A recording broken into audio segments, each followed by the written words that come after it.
We had talked a little bit about diversity in publishing and in your efforts to increase diversity in publishing, but I do try to ask everyone who works in publishing who's good enough to come on the show, because we've had a much needed movement for we need diverse books. What are you seeing publishers do to increase that diversity? And what is the Jennifer? Oh, I promise not to do it. The Jennifer the Chiara, Chiara. the Cara agency. What are they doing to increase diversity outside of your efforts and who you're representing? Yeah, I mean, all our agents are always looking for books that represent a diverse population, so we're all on board with that. I think editors are looking for books about all different cultures, and consciously looking for books. It used to be you would just wait till something came in. Now I think publishers are really actively seeking books about Muslim culture, about Asian American culture. In fact, I've had an editor, I had this great nonfiction book that took place in Paris at the turn of the century. And the editor said, you know, Steve, we're not doing so many European culture books. We're looking for more diverse stories. So that kind of shows you editors are deliberately looking to expand their repertoire of stories, not just, Western European driven culture, but world cultures, which is great. There's a slight negative side to this, and I hesitate to say it, but it actually is a truth.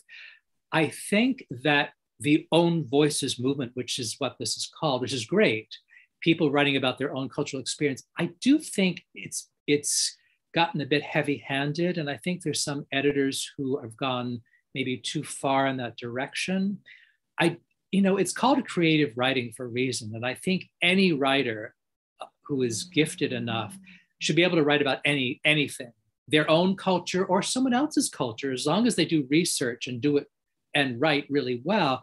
You should be able to write any story, but I think some editors will not look at stories that are not authentic, quote unquote, in their mind. And I think that's becoming a bit of a problem. There are people who are really good writers who aren't getting published simply because they're white writers, or they're not of the culture that they would like to write. And so all I would say is I think things will calm down. I think that, as I said, any writer who's gifted should be able to write any story. I'm sure there are people who will differ with me, but I think it's all about being authentic, doing good research. I mean, certainly you can't, it's not 50 years ago when you could write something and it could pass for an authentic story. You really got to know what you're writing about. And I understand that, but I do think writers need to have the freedom to be creative. And there's also, and again, I hesitate to say it, but again, I think it maybe needs to be said. I think there are some people who are kind of self-installed vigilantes, people who are out of the starting gate. And I'm talking about editors, and it's a minority, but there are people who are out to accuse everyone of being racist without, for instance, we had this author who wrote this book, a picture book, and it was about a child dealing with grief. Well, someone on social media there's some people who are called big mouth people. They're great at, they're influencers. They're people that are great getting word out, who heard about this book, heard about the title and said, oh, that's racist. This book should never be published. Well, the book was 2 weeks from being published. And so we all panicked, because you can kill a book just by, spreading word that this book should not be out there.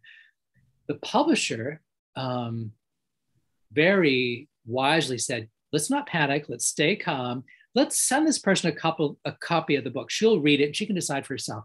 So we sent her the copy of the book. She read it and she said, oh yes, this is great. This is not racist. But you know what? Don't be that person who's out to accuse someone without having read the book. This is a story about a child dealing with grief.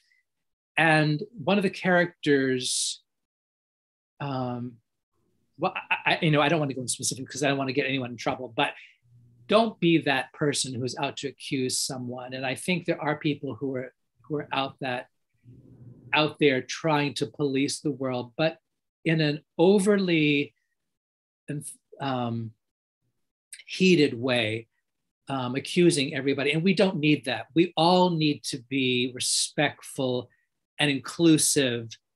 And we're all doing our best. So anyway, I think things will calm down, but I do think the climate is a bit volatile at the moment.